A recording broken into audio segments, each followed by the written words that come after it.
Arms up. Nasa gaawa yung dakamurot.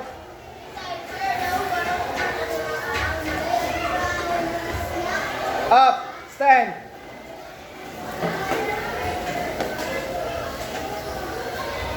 Kita mo na nag-ready diya sa tubangan. Gaawa yun pa.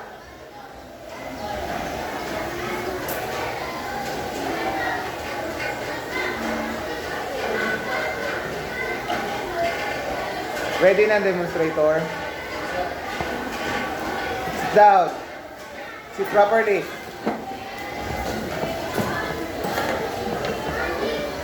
Ikaw ka natin. Kami na lang ito.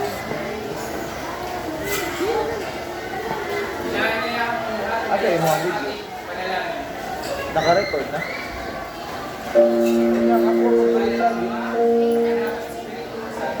Panginoon, salamat po sa panibagong araw na ito upang kami ay natuto. Buksan niyo po ang aming isipan upang lubos na maintindihan ang aming mga aral.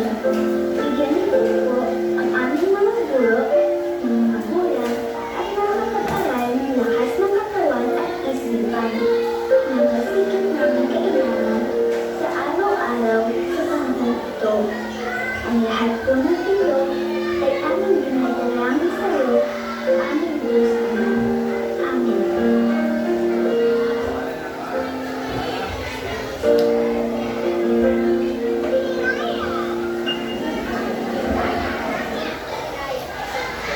Wala kayo umupo.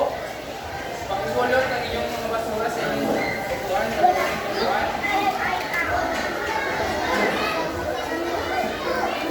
Wala pa ko sinabi mo po yan.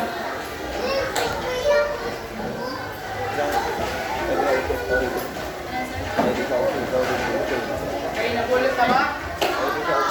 Mari na kayo umupo. Sino ba may kasama sa klase?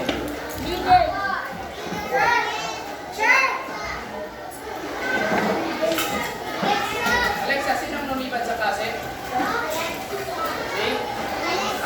Alexa. Meron ba kayo takdang aralin? Wala. Ngayon, mga patakaran na silid na kalan.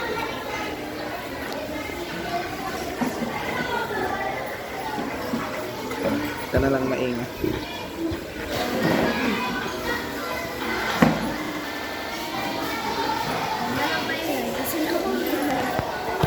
Pakibasa mga bata.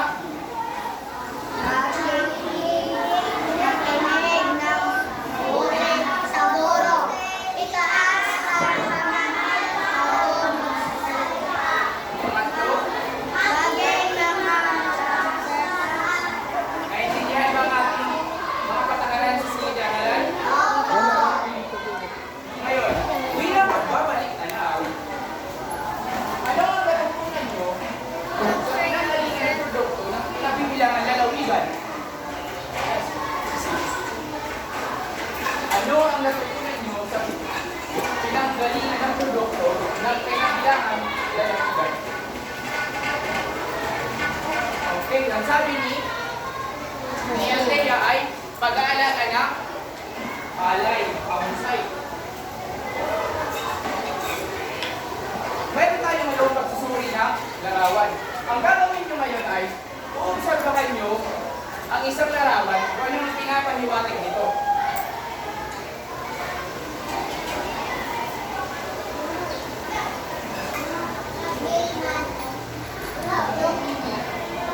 Magbigay ka ng number.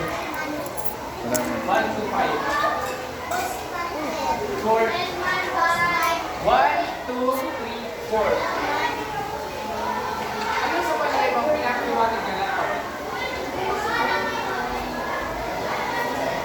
Ano pinakaliwatig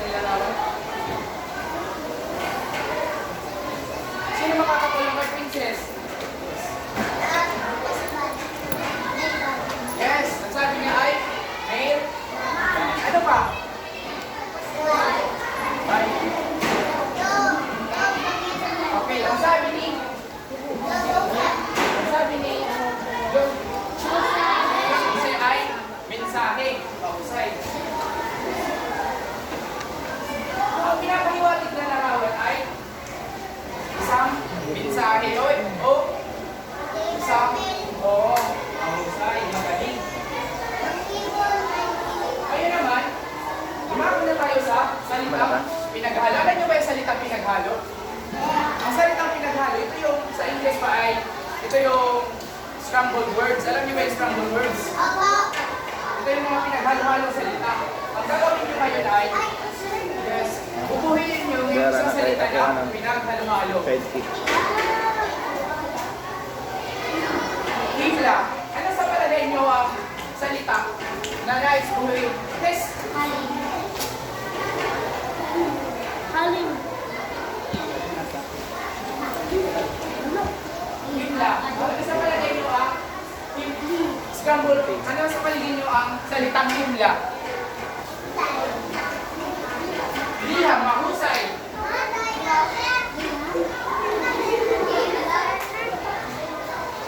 Ang salitang himla ay liham. Ano sa palagay niyo ang ating kasama yung baka? May makakasagot ka paano? Pag-pitch ng scrambled words? Ano pa? Filipino? Sa sinagutan nyo kanina, alam nyo na ang liham. Ano sa palagay nyo ang ating paksa ngayong araw?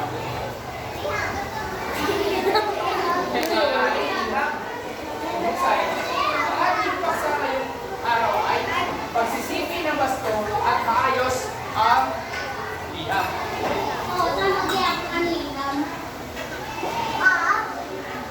Pagsisipi ng basto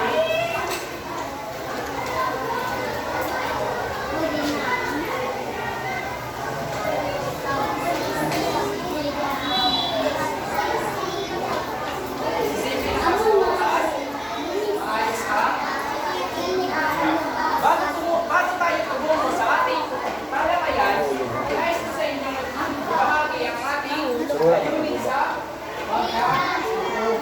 Pagtulak na po ano. ang ating layunin Kalimot sa ko na rin sa ito. ay at i-represent na ko sa inyo ang ating paghawan ng sagaban.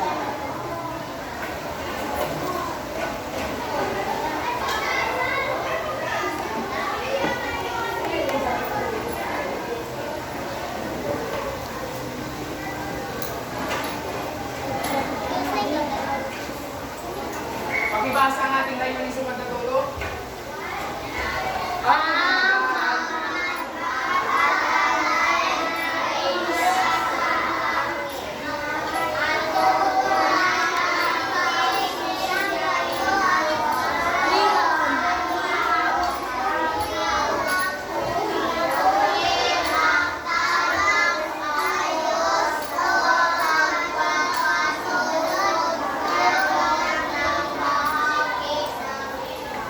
Ang paghaway ng sagaban.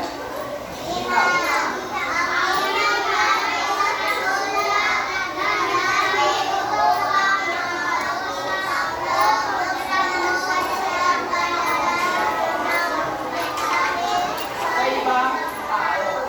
Pagsisipi. Ang pagsisipi ay ng isang anak o ng Doon. Wala, hindi ka na. Ano ba na ito na?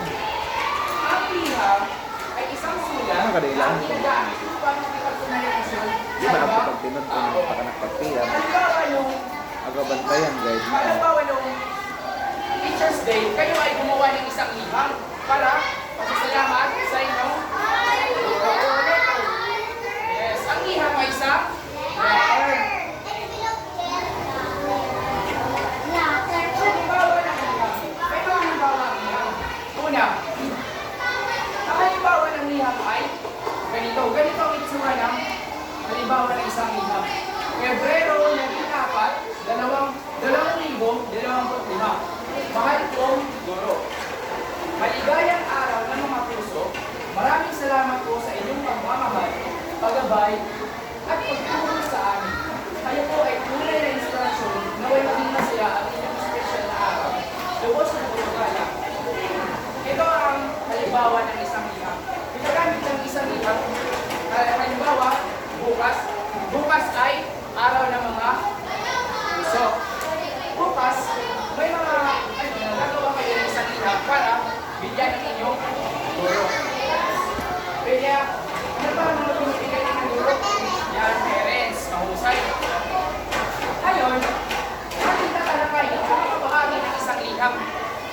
isa-isahin natin tatalakayin kung ano mga parte ng isang liham.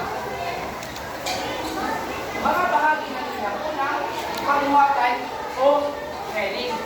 Ang pamuhatan ay naglalaman ng tirahan na sumusulat at petsa ng pagsulat. Ano nga pala dito?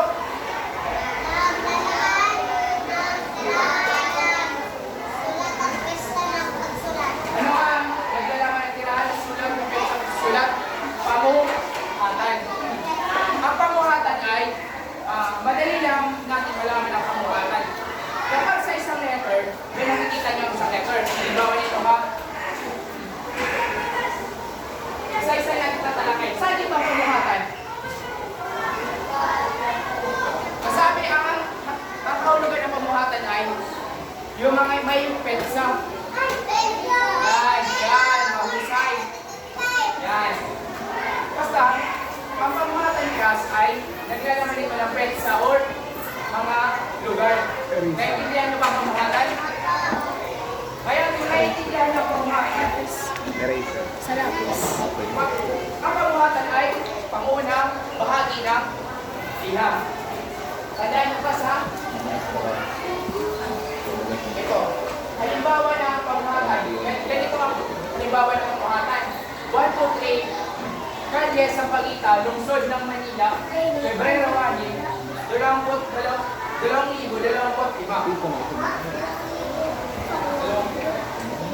Ang pangalawang bahagi ng liham, ano kayo muna? Ano kayo muna? Pamuhatan. Okay. Pangalawa, bating panimula. Ang bating panimula ay pagbati sa pinagdalhan ng liham. Halimbawa, mahal kong Ginoo. Ang pangalawa ay mahal kong nanay. Ang bating pinagdalhan ng liham ay ito yung kung gagawa kayo ng letter, kung sa English pa, ito yung dear. Dear teacher. Dear mother.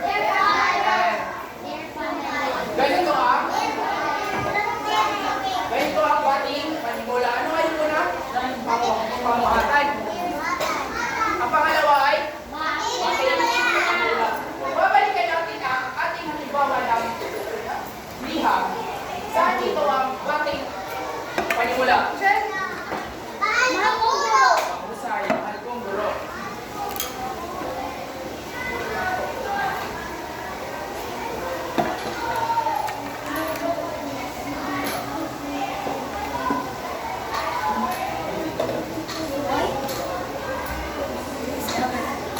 Kaya class, kung gagawa kayo ng isang liham, dapat usasiin at unawain mo muna ang mabuti para maging maayos ang ano nyo na liham. Tanaw lang. Observe. Ngayon, may katanungan ako. Bakit mahalaga ang pagsisipin ng wasto at maayos ang liham kapag nagsusulat tayo tungkol sa maling balita? Kasi kapag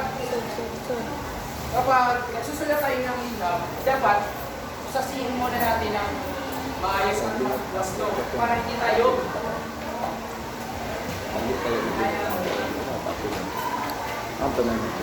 Sino makakasagot sa ating tanong? Bakit mahalaga ang pagsisipin ng wasto at maayos ang liham kapag nagsusulat tungkol sa maling balita?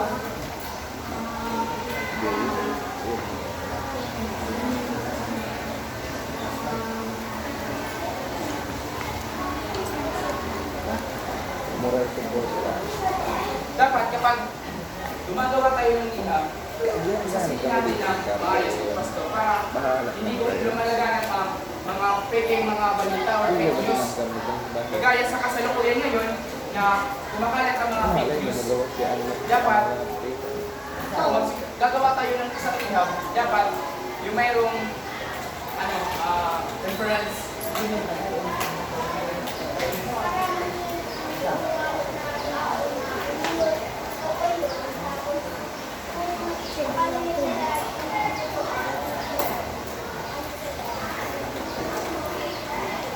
Mahusay.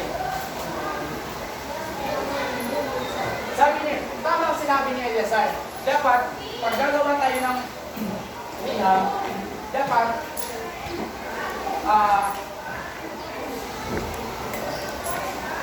na dapat daw meron katotohanan para meron mga tao na maniniwala sa atin.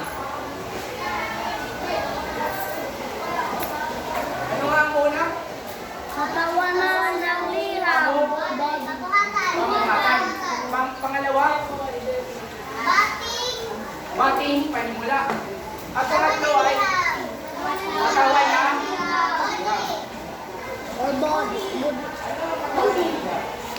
ang katawan ng liham ay pangunahing nilalaman na liham.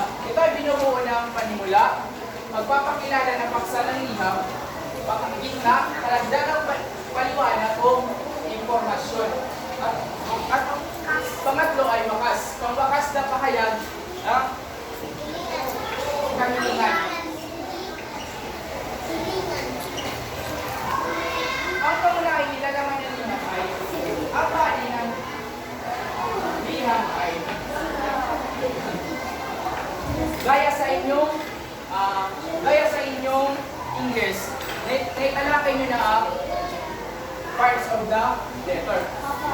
Naitalakay nyo na ang parts of the letter. Kaya dapat, ang unang sa English ay, ang parts of the letter ay ano nga? Una, body. Pangalawa ay, yung ano yung pangalawa? Bating panimula. Bating panimula. Ang pangatlo ay, ito yung body. Kaya dapat, mahalaga ang pagkakasunod-sunod ng isang liham para maintindihan natin kung anong ipinapahiwatig. Kasi kapag ang isang liham ay hindi magkakasunod-sunod, halimbawa, kung uunahin natin ito, at sa tingin nyo, maintindihan nyo ba ang isang liham kapag hindi natin inuna yung pamumuhatan? Hindi. Kaya dapat mahalaga ang pagkakasunod-sunod ng isang liham para maintindihan ng isang tao na bibigyan natin ng liham. Ngayon na po katanungan, paano nakakatulong ang tamang pagkakasunod-sunod ng mga bahagi ng liham? Paano daw nakakatulong ang tamang pagkakasunod-sunod ng bahagi ng liham? Halimbawa, bukas, Valentine's Day, paano nakakatulong ang pagkakasunod-sunod?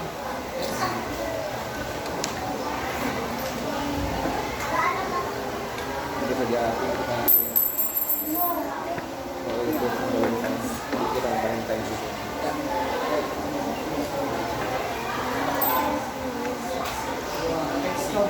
Sabi ni Pexi, parang magustuhan yung binigyan natin ng liham at para maintindihan. Palakpakan natin si Pexi. Ano pa? Meron pa bang iba? Yes, Jana.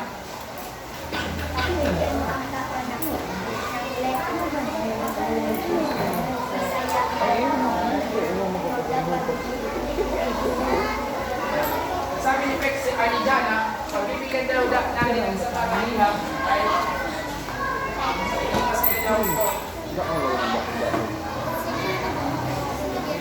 ano nga yung una natin? Ano nga una natin bahagi ng liham? Pamumuhatan? Pangatlo? Katawan? Pangapat ay? Pangwakas. Ano ang pangapat? Ano ang pangapat natin?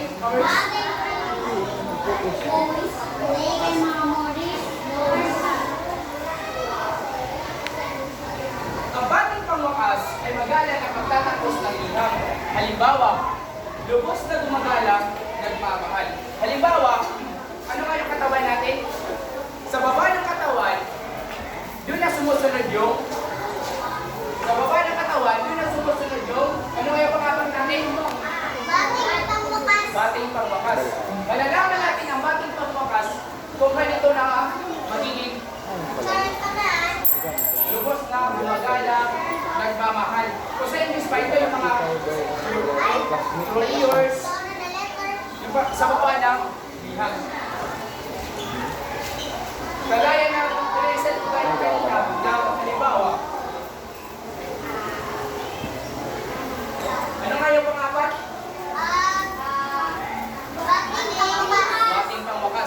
una? Pamuhatan. Pangalawa? Bating panimula. Pangatlo? Katawan. Pangapat?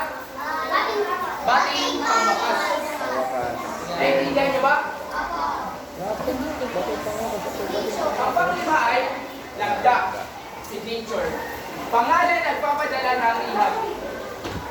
Ang lagda or signature ay pangalan nagpapadala ng liham. Kapag, halimbawa kapag gumagawa kayo ng liham, na hindi nyo ba napapansin na yung nilalagyan nyo ng perma sa baba para may patunay na sa inyo yung isang liham. Naiintindihan nyo ba? Ano nga una? Pamuhatan. Pangalawa? Ano nga pangalawa? Bating. Pangatlo? Katawan. Katawan na liham. Pangapat? Bating. Pangikalima? Lagda na or signature. Naiintindihan nyo ba ako?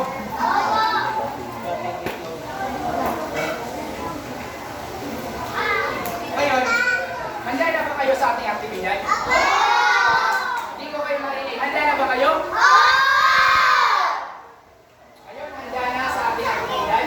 Narito ang ating panuto. Makinig na klase sa apat na grupo, muli natin magliham. Bibigyan ng bawat grupo ng halo-halong bahagi ng isang liham. Okay, bibigyan ko kayo ng iba't ibang bahagi ng liham. Sasabihin ko ito. At ang gagawin nyo, ayusin ito ng tama, mag-usapan sa grupo at pagsunod-sunod rin ng maayos ang mga bahagi nito. Ang gagawin nyo sa isang grupo, pagkaman nabigyan na kayo ng isang liham, ang gagawin nyo ay i-arrange nyo kung ano ang muna. Ano kayo muna? Pangalawa? Pangatlo? Okay, katawan ng liham. Pangapat? Kalima? Ano ang nilalaman ng pangumatan?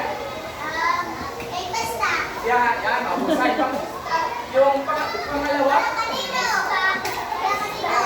Pangatlo? Katawan ng liham? Body, okay, yung marami. Pangapat ay? Yung baba ng liham. Yung may nagmamahal. Yes. Panglima ay? Naiintindihan nyo ba ang ating gawain? Ayun. Okay, bago kayo tumuko at tumukuin mo kayo. Narito ang ating rubrics. Criteria. Nilalaman, magaling. 10 puntos. Kompleto at tumbang ang nilalaman. Pangatlo, katamtaman. 5 puntos, may ilang kulang o hindi tumpak. Kailangan pagsasanay 1 puntos, hindi kompleto at kulang ang nilalaman. Ang pangalawa ay pakikipagtulungan sa kapwa. 10 puntos, lahat ng miyembro ay aktibo, nakikilahok. Katamtaman, 5 puntos, may ilang hindi nakikilahok. Kailangan pagsasanay ay 1 puntos, kakaunti o walang nakikilahok. At ang huli natin ay pamahala ng oras, natatapos ang gawain sa 3 oras, 10 puntos, natamtaman, may pagkakala ngunit ang tapos. Kapag huli ay hindi natapos ang gawain. Ngayon, gusto sumayo kayo sa 4 na grupo. Sige, ikakampo na lang kayo. Magsisimula kayo lang daw. Isa, 1.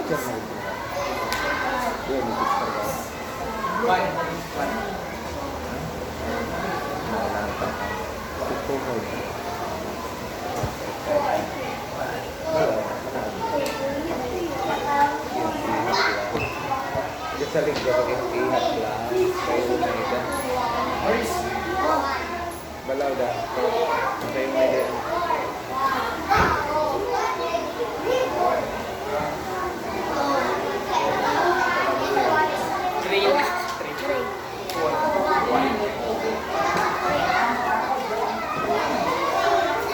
Kung wala ako sinabi.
pasalamatan nila? Okay, tama. Ang pangalawa ay, ano ang pangalawa natin?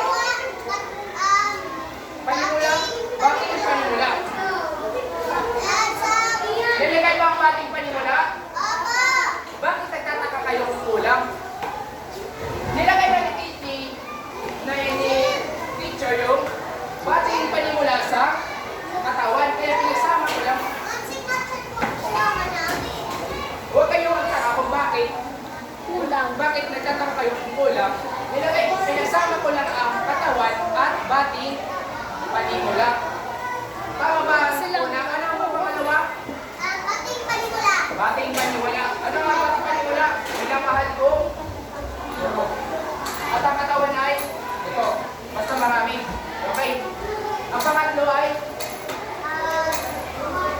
bating pangwakas. Ang apat ay lagdak. Isa, dalawa, tatlo, apat. Ang pangkat-dalawa ay sino ang mag-represent na lang? Pixie.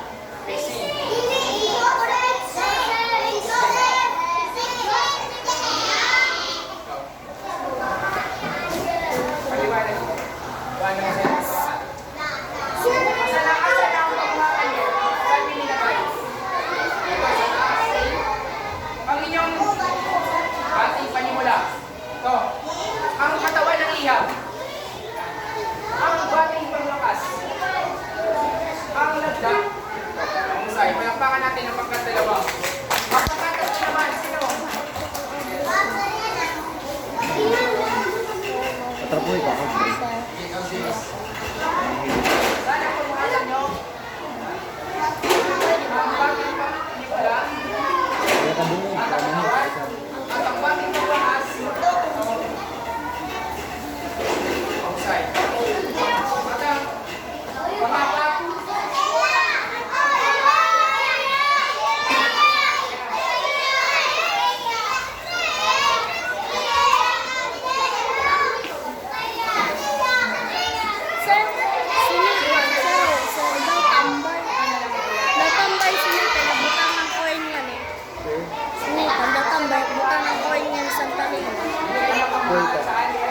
Dito. Ito yung pensa. Kailangan nilagay yung mula. Ang pangatlong dalawa ay ang pangatlo, katawan. Ang gala. Ako'y galaw. Ang pangapat,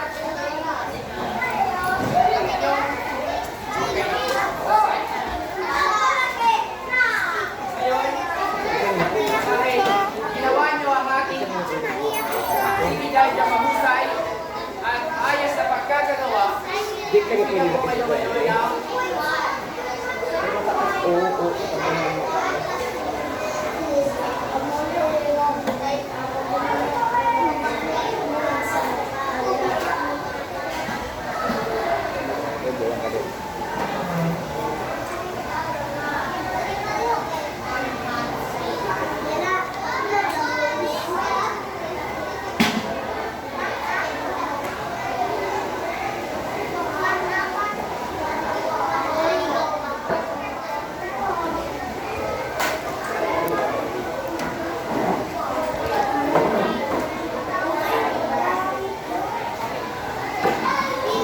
sa pangkat-isa ay nilalaman. Kaya tumbak ang nilalaman, 10 puntos. Sa pangkat-dalawa naman, ay nabigay nyo naman ang tumbak ang nilalaman, 10 puntos. Sa pangkat-dalawa naman, ganun rin. Ginawa. Sa pangkat-apat, usay. Sa number 2 naman, sa pakikipagtulungan ng kapwa, nagpapapalit bang iba? Sa pangkat-isa? Ha? Lahat ng member ba nakikilahok? Okay, nakikilahok. Bibigyan ko kayo ng 10 puntos. Sa pangkat-dalawa naman, lahat ba ng membro? Pangkat-tatlo, ganun na rin.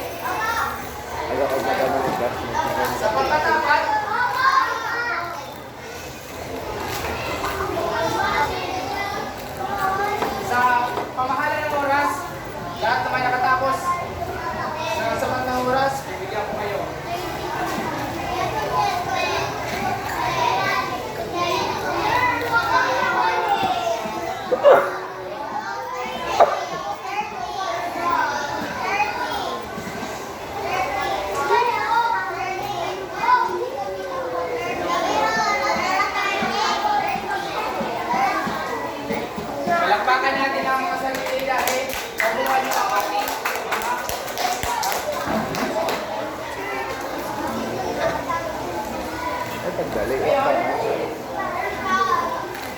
10:30 to 11:30. kaya ako, may katanungan tayo ngayon. Bakit mahalaga ang tamang pagkakasunod-sunod ng bahagi ng isang liham? Dahil yun na nasagutan nyo ng ating mga aktibidad, bakit mahalaga ang tamang pagkakasunod ng bahagi ng isang liham?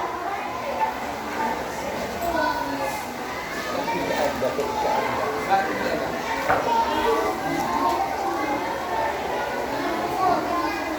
Para hindi malito ang binigyan ng isang liham mahusay. Ngayon, bilang isang nasa bayan students, paano mo magagamit ang iyong talento sa pagsusulat upang ipakita ang pagmamahal at pasasalamat sa Diyos? Gimiyoran sa China. Halimbawa, gumagawa tayo ng liham, paano natin magagamit ang ating mga talento sa pagsusulat at ipakita ang pagmamahal at pasasalamat sa Diyos? Paano? Bilang isang national student, paano mo magagamit ang iyong talento? Halimbawa, kapag ikaw ay nagsusulat, paano mo mapapakita ang pagmamahal? Sa paggagawa ng isang liham kay mahusay. Sir, bigit si mama. Sir, bigit si mama. Kaya naiintindihan nyo ba ang ating talakayan ngayong Huwag ka na araw? makatod. Bigyan. Naiintindihan nyo ba? Ano kayo muna? Ano yung petsa? Kala ko naiintindihan nyo yung mga bahagi ng isang liham? Pamu? Pangalawa? Bakit? Pangatlo? Katawan ng liham. Pangapat? Bakit? Pangalang panglima? Handa na ba kayo ngayon sa ating gagawing evaluation? Ayan, panuto. Pakibasa.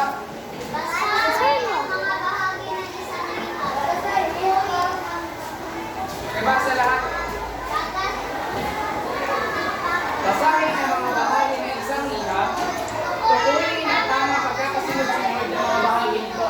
Sa pamamagitan ng paglagay, sulat ang sagot sa tamang papel. Kumuha ng isang perasong papel.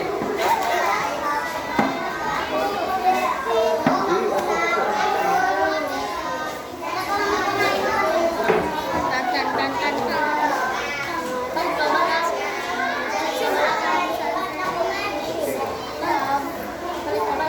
Advance pa rin.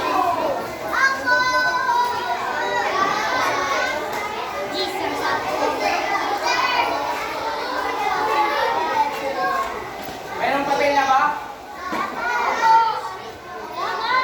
Mama! Sige na! Bakit may ingay na? Nakalimutan niyo ba ang ating mga patagalan?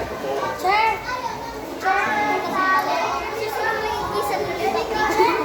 Ang kapampalit. Paling. Sige na, sir. May papel na? Ang gagawin niyo ngayon sa ating pagsusulit ay magbibigay ako ng isang mga halimbawa ng mga bahagi ng isang liham. Ang gagawin niyo lang, ang halimbawa, magbibigay ako ng isang bonus para maintindihan niyo. Halimbawa sa number 1 sa panguna natin. Mahal kong Ana, kamusta ka na? Sana ay nasa mabuti kang kalagayan. Masaya akong ipabalita sa iyo na pupunta kami sa iyo bayan sa bakasyon. Sana ay magkita tayo muli. Anong bahagi ng liham ito? Okay, katawan. Katawan. Sa anong, halimbawa, katawan. Anong number ang katawan? Number 3. Oh, sa number 1, lalagyan na lang ng number 3. Ganun lang yung gagawin nyo. Naintindihan nyo ba? Sino pa hindi nakakaintindi? Okay, wala ha. Diba? Ipapaliwanag ko na maayos. Sa number 1, i-analyze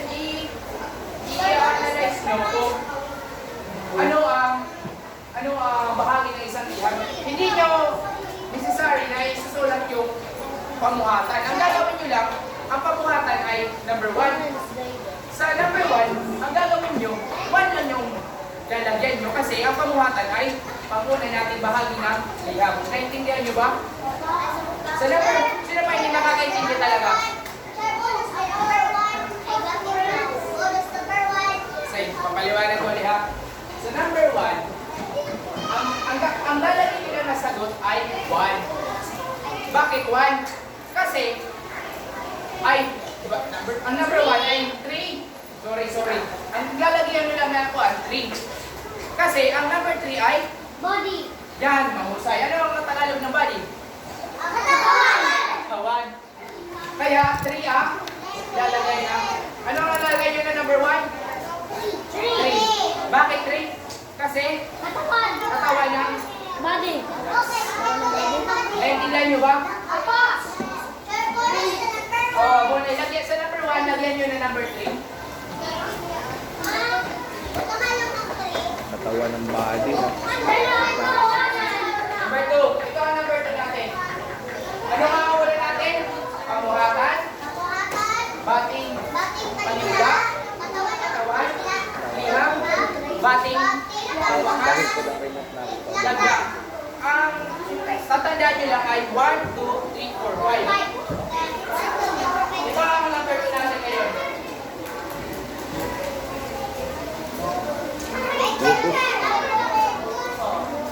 Lubos na nagmamahal, Maria. Tapos na ba?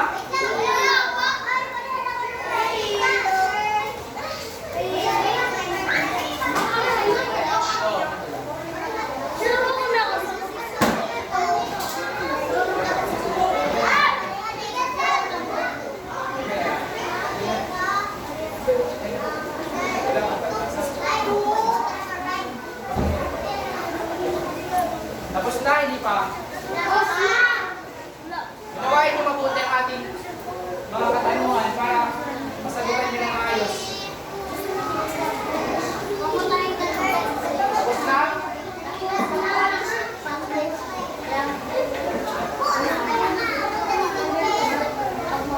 Ilalagay mo na lang sa ikaw. Tapos na?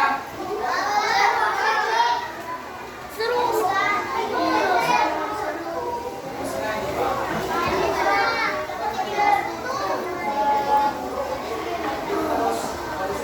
Okay. Pangatlo. Ang pangatlo ay Pebrero 5, 2025. Ano nga?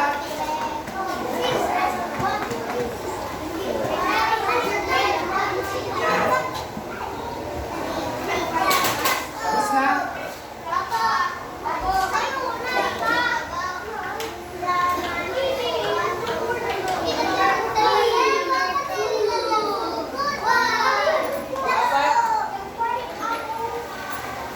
Hanggang sa muli. Mag-ingat ka palagi.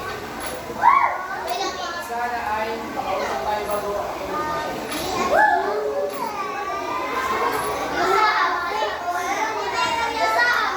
Wait lang.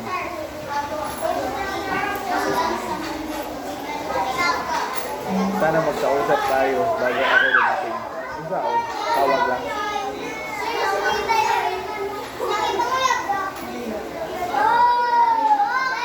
Bago dumating, mag-usap ka. Hanggang sa muli. Sir, plus notes na to, sir. Hanggang sa muli. Mag-ingat ka palagi at sana ay magkausap tayo bago ako dumating. Bago ako umalis. At ang ating panghuli ay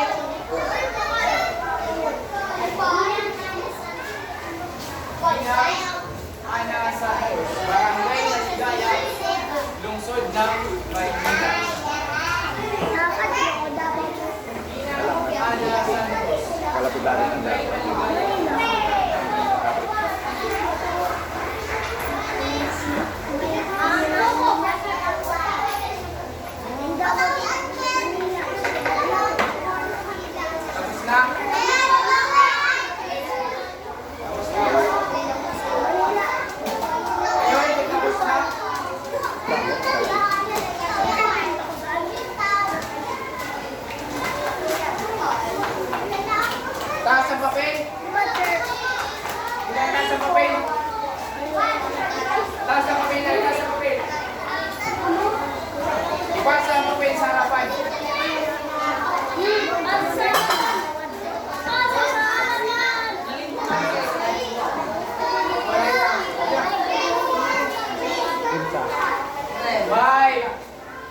4, Cancer.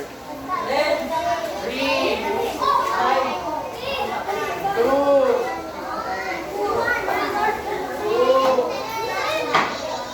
1.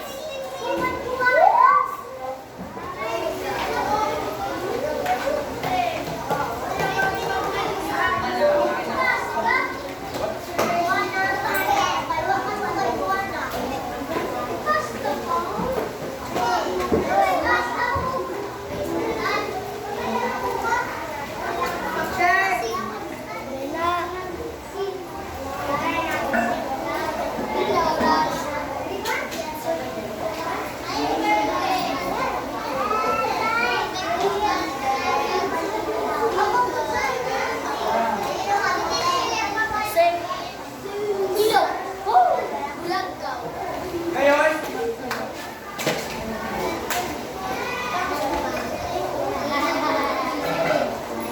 ano ang mga aral na natutunan nyo sa ating talakayan?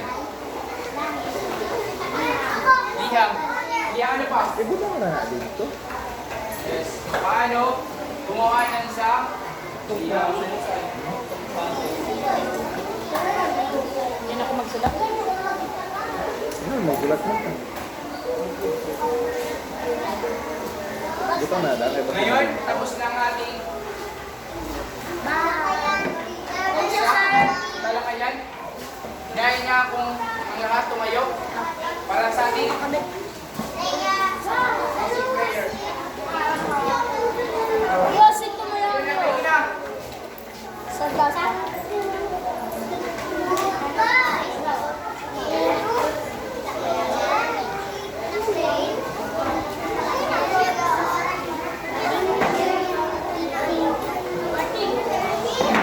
Ngayon ang lahat sa ngalan ng Ama,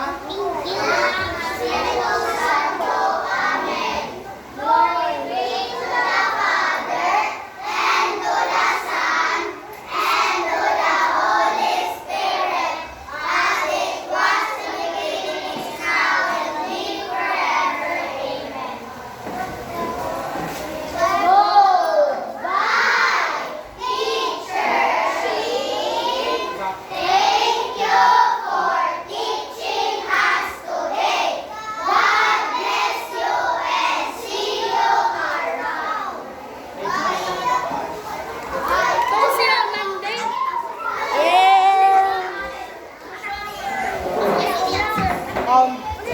Nakakuha dito, double-sided.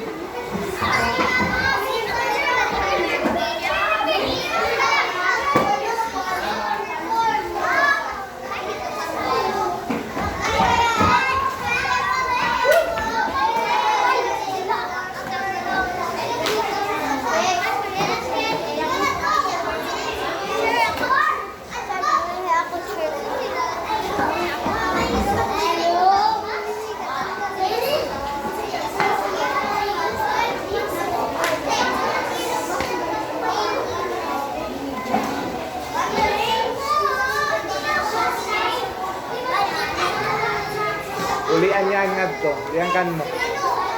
Ang gamit mo double-sided. Iwan double on pagpilit. Scotch tape type. See you around, guys. Vlog kami, guys. Okay. Bye. Next video, guys. Hindi kita makasip. Kita, dahil hindi kita sukat ko. Bye, guys. Bye. Bye, guys. Yes.